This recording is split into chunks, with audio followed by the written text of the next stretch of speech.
29 దాకా 29లో నువ్వు పోయి బూత్ కాడిపోతే ఉండదు. చాలాసార్లు మనం బూత్ల కాడ మనోళ్ళు చూపిస్తారు కదా, నేను పూనా పోయినా సార్, తానే పోయినా సార్, వచ్చేవరకల్లా నా ఓటు మాయమైంది సార్ అని మన పిల్లలు ఎంత కొట్లాడుతుంటారు బూత్ కాడ. అంత దూరం నుంచి రైలు ఎక్కి వచ్చినా ఊరికి వస్తే నా ఓటు లేదా అని అంటారు. ఇవాళ గవ్వే అడ్డం పెట్టుకొని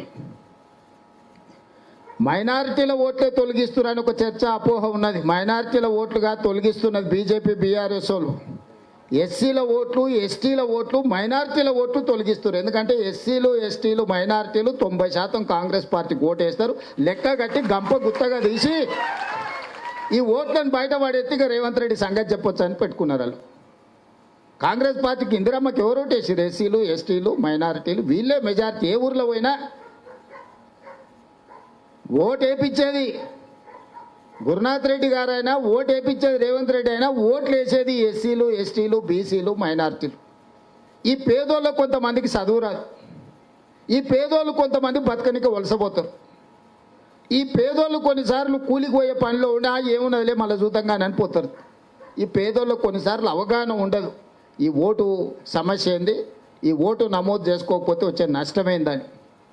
కాబట్టి ఇవాళ మనల్ని దొంగ దెబ్బ తీయాలంటే పేదోళ్ళ ఓట్లు తొలగించాలని బీజేపీ బీఆర్ఎస్ వాళ్ళు ఒక్కటై, ఎందుకంటే ఇక్కడ బీజేపీకి ఉన్నది లేదు, ఊడేది లేదు.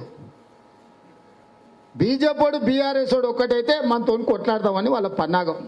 మన పార్లమెంట్ ఎన్నికలలో ఊర్లలో చూసిరు కదా మీరే, బీజేపీకి కూడా జెండ పట్టుకునేటోడు ఉండేనా? కానీ బీఆర్ఎస్ వాడే బీజేపీని జెండ పట్టుకొని పోలింగ్ బూతులలో కూర్చొని ఓట్లు వేయించిండు. రేపు భవిష్యత్తు కూడా బీఆర్ఎస్ వాడు బీజేపీ వాడు ఒక్కటై గూడుపుటాన్ని చేసి కాంగ్రెస్ను దొంగ దెబ్బతీయడానికి ఇవాళ ఈ ఎస్ఐఆర్ను వాడుకొని ఎన్నికల ఓట్ల ప్రక్షాళన అడ్డం పెట్టుకొని ఎస్సీ, ఎస్టీ, బీసీ, మైనారిటీ ఓట్లు తొలగించడానికి రోజు కుట్ర జరుగుతుంది.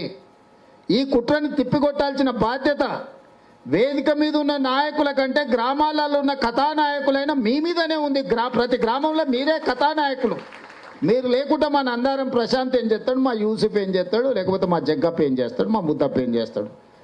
ఏ ఊరికి వస్తే నాగప్పనో లేకపోతే సీనునో ఎవరినో కానీ ఏమవుతుందే సీను లేకపోతే సోమశేఖరం ఏం చేద్దామని అడగాల్సిందే కదా, వాళ్ళనే కదా అడగాల్సింది. మరి ఊర్లోనే మీరు బూత్ వారిగా ఆ బూతులు ఎవరున్నారు, ఎవరు లేరు, వలసపోయిందా, చచ్చిపోయిందా, లేకపోతే ఆయన ఓటర్ లిస్టుల పేరు తప్పుందా, ఒప్పుందా, దాన్ని సర్దిద్దుకునేది మొత్తం మన బిఎల్ఏల చేతుల్లోనే ఉంది. అందుకే ఇవాళ మన నాయకులకు ఈ 54,000 Subscribe us and press the bell icon for more interesting updates.